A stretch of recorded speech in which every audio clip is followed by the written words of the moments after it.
दोस्तों, क्या आपको पता है फैक्ट्री में सीमेंट कैसे बनती है? और क्या आप जानते हैं सीमेंट बनाने के लिए किस तरह के चूना पत्थर का इस्तेमाल किया जाता है? और सीमेंट बनाने के लिए खदानों में बड़े बड़े ब्लास्ट क्यों किए जाते?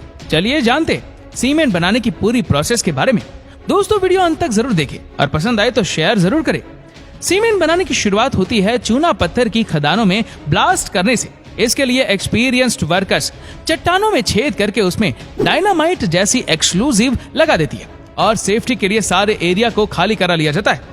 इसके बाद 80 से 100 मीटर की दूरी बनाकर कंट्रोल तरीके से ब्लास्ट किया जाता है। धमाके के बाद जेसीबी जैसी मशीनों की सहायता से चूना पत्थर को डंपर ट्रक में लोड करके सीमेंट मैन्युफैक्चरिंग प्लांट में भेजते हैं और इसे प्राइमरी क्रशर मशीन में डालते हैं, जहां पर यह मशीन बड़े बड़े पत्थरों को छोटे छोटे टुकड़ों में तोड़ देती है। इन क्रश किए हुए पत्थरों के टुकड़ों को एक प्री होमोनाइजेशन स्टोर में ढेर लगा कर रखती है। इन पत्थरों में लाइमस्टोन यानी चूना पत्थर के अलावा भी कई सारे मिनरल पहले से मौजूद होते हैं, इसलिए सबसे पहले इसकी लैब टेस्टिंग की जाती है और लैब में जांच करने के बाद इसमें जरूरत के अनुसार एडिटिव्स मटेरियल्स डाली जाती है, जैसे कि क्ले यानी कि चिकनी मिट्टी, रेत, आयरन ऑक्साइड का पाउडर, एल्यूमिनियम ऑक्साइड आदि मिलाती है।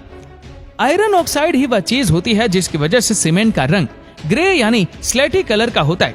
अब इन सबको मशीनों की सहायता से अच्छे से मिक्स करती है और इसे रूरल ग्राइंडिंग मशीन में भेजते हैं। ये मशीन इन सबको अच्छे से मिक्स करके आटे की तरह पीस देती है और इसका पाउडर बना देती है, जिसे रो मिक्स कहते हैं। इस पाउडर को होमोजेनाइजेशन सिलो यानी टैंक में रखते हैं और आगे बढ़ने से पहले फिर से इसका लैब टेस्ट करते हैं ताकि इसका केमिकल कंपोजिशन ठीक है या नहीं पता चल जाए, जहां से फिर इसे प्री हीटेड टावर में भेजते हैं। इसकी ऊंचाई 100 मीटर के आसपास होती है।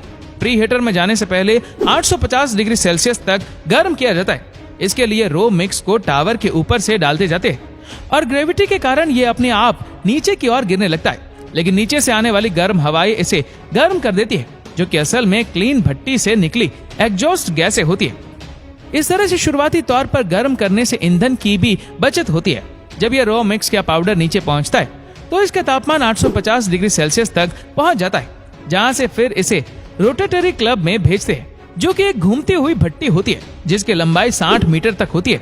इस भट्टी के अंदर एक बर्नर फिल्म यानी लौ जलती रहती है, जिसका तापमान 1600 से 1800 डिग्री सेल्सियस तक होता है। ये भट्टी एक एंगल पर झुकी होती है ताकि पाउडर आगे बढ़ता रहे और ये भट्टी 1 मिनट में 2 से 4 बार घूमती है।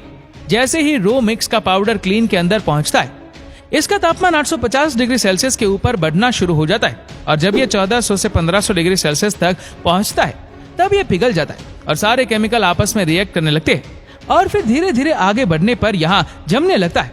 पर लगातार घूमते रहने के कारण ये एक साथ नहीं जमता, बल्कि छोटे छोटे टुकड़ों के रूप में जम जाता है, जिसे क्लिंकर कहते हैं। ये क्लिंकर जब घूमती हुई भट्टी से बाहर निकलता है, तब इसका तापमान बहुत अधिक होता है। इसके लिए इसी क्लिंकर कूलर से गुजारती है, जो इसका तापमान जल्दी कम करके 100 डिग्री सेल्सियस तक कम कर देता है। वहां से फिर ये क्लिंकर स्टोरेज में पहुंचता है, जहां पर हजारों टन क्लिंकर को बंद जगह पर रखा जाता है, ताकि इमरजेंसी में अगर प्लांट बंद भी हो जाए तो भी स्टोरेज की वजह से ही लगातार सीमेंट बनता रहे। फिर यहाँ से ये क्लिंकर पहुंचता है बॉल ग्राइंडिंग मशीन में। इस मशीन में इसके नाम की तरह ही हजारों स्टील बॉल डाली जाती है, जिसके बीच में इसे क्लिंकर के टुकड़े घूम घूम कर आटे की तरह महीन पीस जाते हैं। इसी समय इसमें 2 से 3% जिप्सम ऐड कर देती है। जिप्सम सीमेंट को जल्दी जमने से रोकता है ताकि काम करने में आसानी हो और दरार ना पड़े। और अगर पीपीसी सीमेंट बनाना हो तो इसमें 20 से 30% कोयले की फ्लाइट्स भी ऐड कर देते हैं, जो कि एक तरह की राख होती है। इसके बाद पीसे हुए पाउडर को सेपरेट मशीन से गुजारते हैं, जो महीन पाउडर को छान कर अलग कर देती है और बाकी पार्टिकल्स को फिर से बॉल ग्राउंड मशीन में भेज देती है। दोबारा पीसने के लिए अब जो पाउडर हमें मिला है वही सीमेंट है, जिसे हम सीमेंट साइलो में रखते हैं, जहाँ पर हजारों टन सीमेंट को रखा जाता है।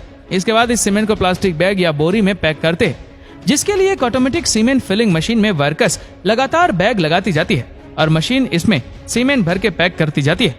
लेकिन कई बार बड़ी कंस्ट्रक्शन जैसे कि ब्रिज, डैम आदि बनाने के लिए सीमेंट को डायरेक्ट सीमेंट टैंकर्स में भरकर या ट्रेन में भरकर भेजते हैं, तो इस तरह से बनता है सीमेंट।